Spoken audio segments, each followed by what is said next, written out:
오늘 함께 살펴보실 말씀은 열왕기상 2장 13절에서 25절 말씀입니다. 열왕기상 2장 13절로 25절, 제가 가지고 있는 구약성경 511면에 있습니다. 다 찾으셨으면 함께 읽도록 하시겠습니다. 학기세 아들 아도니아가 솔로몬의 어머니 밧세바에게 나아온지라. 밧세바가 이르되 내가 합평한 목적으로 왔느냐. 대답하되 합평한 목적이나이다. 또 이르되 내가 말씀드릴 일이 있나이다. 밧세바가 이르되 말하라. 그가 이르되 당신도 아는 바이거니와 이 왕위는 내 것이었고 온 이스라엘은 다 얼굴을 내게로 향하여 왕으로 삼으려 하였는데 그 왕권이 돌아가 내 아우의 것이 되었음은 여호와께로 말미암음이니이다. 이제 내가 한 가지 소원을 당신에게 구하오니 내 청을 거절하지 마옵소서. 밧세바가 이르되 말하라. 그가 이르되 청하건대 솔로몬의 왕에게 말하여 그가 수넴 여자 아비삭을 내게 주어 아내를 삼게 하소서. 왕이 당신의 청을 거절하지 아니하리이다. 밧세바가 이르되 좋다. 내가 너를 위하여 왕께 말하리라. 밧세바가 이에 아도니아를 위하여 말하려고 솔로몬 왕에게 이르니 왕이 일어나 영접하여 절한 후에 다시 왕자에 앉고 그의 어머니를 위하여 자리를 베푸니 그가 그의 오른쪽에 앉은지라. 밧세바가 이르되 내가 한 가지 작은 일로 왕께 구하오니 내 청을 거절하지 마소서. 왕이 대답하되 내 어머니여 구하소서. 내가 어머니의 청을 거절하지 아니하리이다. 이르되 청하건대 수넴 여자 아비삭을 아도니아에게 주어 아내로 삼게 하소서. 솔로몬이 왕이 그의 어머니에게 대답하여 이르되 어찌하여 아도니아를 위하여 수넴 여자 아비삭을 구하시나이까. 그는 나의 형이오니 그를 위하여 왕권도 구하옵소서.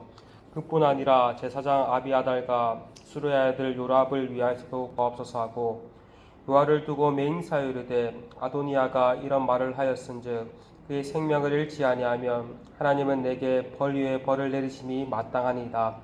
그러므로 이제 나를 세워 내 아버지 다윗 왕에게 오르게 하시고 허락하신 말씀대로 나를 위하여 집을 세우신 여호와께서 살아계심을 두고 맹세하오니 아도니아는 오늘 죽임을 당하리라 하고 여호야다의 아들 브나냐를 보내매 그가 아도니아를 쳐서 죽였더라. 아멘. 우리가 앞서 살펴보았듯이 다윗은 나이가 많아 늙자 아도니아가 스스로 왕이 되고자 했습니다. 그러나 아도니아의 계획은 실패로 끝이 났고 하나님의 뜻을 따라 솔로몬이 이스라엘의 왕이 되었습니다. 하지만 아도니아는 왕위에 대한 미련을 좀처럼 버리지 못했던 것 같습니다. 다윗이 죽자 그의 배다른 어머니이자 솔로몬의 어머니인 밧세바를 찾아가 이렇게 청하였습니다. 15절에 그가 이르되 당신도 아는 바이거니와 이 왕위는 내 것이었고 온 이스라엘은 다 얼굴을 내게로 향하여 왕으로 삼으려 하였는데 그 왕권이 돌아가 내 아우의 것이 되었음은 여호와께로 말미암음이니이다. 아도니아는 밧세바에게 당신이 아는 바와 같이 이 왕위는 본래 내 것이었다라고 말을 합니다. 아도니아는 출생 서열로 다윗의 넷째 아들이었습니다. 첫째인 암논과 셋째인 압살롬이 죽임을 당하였고 둘째 길르압 또한 단명한 것으로 보입니다. 그렇다면 아도니아는 다윗의 적법한 장자가 맞습니다. 아도니아 입장에서도 장자인 자신이 아버지인 다윗을 이어 이스라엘의 왕권을 물려받는 것이 당연한 일이라고 생각했던 것입니다. 그러기에 이 왕위가 자신의 것이라고 말을 하였습니다. 그러나 하나님의 뜻은 달랐습니다. 마치 이삭의 두 아들 중 장자 에서가 아닌 야곱을 선택하셨듯이 하나님은 아도니아가 아닌 솔로몬을 택하사 하나님 나라를 이루어가기를 원하셨습니다. 그러나 이러한 하나님의 뜻에도 불구하고 아도니아는 하나님의 뜻을 거스러 스스로 왕이 되고자 하였습니다. 이러한 아도니아의 행동은 하나님 나라의 관점에 보았을 때 하나님을 향한 반역이요 하나님 나라 확장에 있어 걸림돌이 되는 인물이었습니다. 어떤 의미에서 사탄적 존재였던 것입니다.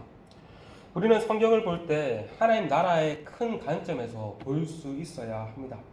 성경에서 일어난 사건들은 한 개인의 사건을 넘어 하나님 나라의 관점에서 볼 수 있어야 합니다. 한 개인 인물을 볼 때도 마찬가지입니다. 이 인물이 하나님 나라를 확장하는 인물인가, 도리어 하나님 나라의 걸림돌이 되는 인물인가를 볼 수 있어야 합니다. 이런 의미에서 아도니아는 하나님 나라 확장에 걸림돌이 되는 인물이었습니다. 그는 하나님 나라의 확장이 아닌 자신의 나라를 확장하려는 인물이었습니다. 그러나 하나님은 그런 아도니아의 뜻을 꺾으셨죠. 하지만 아도니아는 끝까지 물러서지 않습니다. 이전에는 대놓고 반역을 꿈꿨다면 이제는 우회적으로 은근히 반역을 꿈꾸고 있습니다. 마치 에덴 동산에서 사탄이 아담이 아닌 하와에게 접근하여 나아갔듯이 아도니아는 솔로몬이 아닌 바세바에게 가서 자신의 야망을 평화로 숨긴 채 아비삭을 요구하였던 것입니다. 아비삭은 정식 다윗의 후궁은 아니었지만 다윗의 곁을 지킨 마지막 여인이었습니다. 매우 상징적인 인물로서 사실상 다윗의 후궁과 다름없었습니다. 고대 사회에서는 새 왕이 등극하면 이전 왕의 후궁을 아내로 맞이하는 관습이 종종 있었다고 합니다. 이것을 통해서 내가 선대 왕을 잇는 정당성을 입증했다고 합니다. 아도니아 또한 아비삭을 취함으로써 어떻게든 다윗과 자신과의 연결고리를 마련함으로써 자신의 왕위의 정당성을 계승하는 자임을 넌지시 알리고자 했던 것입니다. 그러나 밧세바는 어찌된 일인지 이러한 아도니아의 의도를 간파하지 못하고 있는 것 같습니다. 아도니아의 동정심에 호소당한 것일까요? 솔로몬에게 나아가 아도니아의 청을 들어달라고 부탁합니다.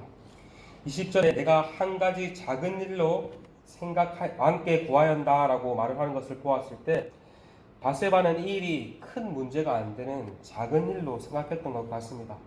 21절에서도 아비삭을 왕의 형 아도니아에게 주어 아내로 삼게 하라고 요청하는데 그것은 앞서 아도니아가 솔로몬을 향해 내 아우라고 한 것과 같이 아도니아의 입장에서 대변하고 있는 것 같습니다. 그러나 솔로몬은 아도니아의 의도를 정확하게 꿰뚫어 보았습니다. 아도니아가 표면적으로 아비삭을 구한 것이지만 그 이면에는 왕권을 구하려 한다는 야심이 있음을 보았던 것입니다. 솔로몬은 아도니아와 밧세바가 혈연지간을 내세운 것을 대받아치며 아도니아를 나의 형이라고 부르며 그를 위해 왕권까지 구하며 나아가 그와 함께 반역을 일삼은 아비아달과 요압을 위해서 구하라고 분노했습니다. 나아가 솔로몬은 요압을 두고 맹세했습니다. 23절에 요압을 두고 맹세하여 이르되 아도니아가 이런 말을 하였은즉 그의 생명을 잃지 아니하면 하나님은 내게 벌리에 벌을 내리심이 마땅하리이다. 솔로몬은 아도니아의 행동이 자신을 향한 반역을 넘어서 하나님을 향한 반역임을 잘 알았습니다. 그러하기에 하나님의 이름을 두고 맹세하였고 자신이 하나님께 반역한 아도니아를 처벌하지 않는다면 하나님께서 자신에게 벌을 내리실 것이라고 말한 것입니다. 24절에서도 하나님의 뜻을 따라 자신이 왕이 되었음을 고백하며 하나님의 살아계심을 두고 아도니아가 죽임을 당할 것이라고 맹세하였습니다. 23절과 24절을 통해서 볼 수 있듯 솔로몬은 자신의 개인의 사사로운 감정에 의해서 아도니아를 죽이고자 하지 않았습니다.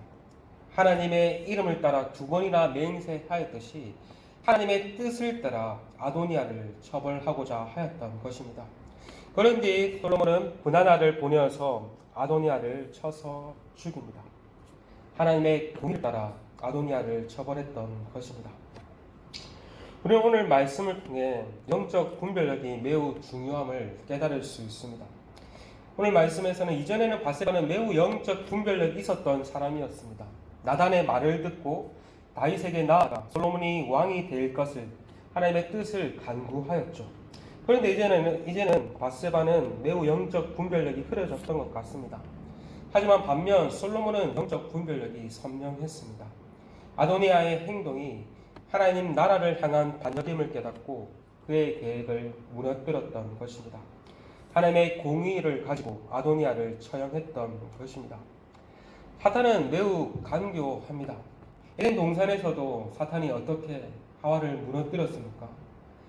아담에게 직접 간 것이 아니라 언약 당사자 아담이 선악과를 따먹지 말라라는 그 말을 들었는데 아마도 하와는 그 말을 아담을 통해서 간접적으로 들었을 것입니다. 그렇기 때문에 아담에게 직접 나아가지 않고 하와에게 나아가서 그를 깨웠습니다. 처음부터 하나님의 뜻을 따라 반역하기를 이렇게 말을 한 것이 아니라 처음에는 은근히 나아가서 반역을 일삼도록 하였습니다. 하나님께서는 분명히 동산 중앙에 있는 선악을 알게 하는 나무 열매만 따먹지 말라고 했는데 사탄은 하나님께서 모든 나무 열매를 따먹지 말라고 하더냐라고 처음부터 이렇게 은근히 하나님의 말을 믿었습니다. 그 이후에는 대놓고 하나님을 향한 불신앙을 심었고 결국은 하와를 무너뜨렸던 것입니다. 처럼 세상은 계속해서 현상을 보게 만들고 그 현상만을 따라 판단하고 행동하도록 우리에게 종용합니다. 그러나 하나님의 사람은 이 현실 너머에 있는 그 실체를 볼 수 있어야 합니다. 그럴 때 하나님의 뜻을 따라 행동하고 살아갈 수가 있습니다. 그러기에 우리는 정적 분별력 가운데 하나님의 뜻을 추구하기를 오늘도 말씀과 기도로 깨어 있어야 할 것입니다. 우리가 그렇게 말씀과 기도로 깨어 있지 않다면 은근히 우리도 하나님의 뜻보다는 자신의 뜻을 따라 행동하기가 쉽기 때문입니다.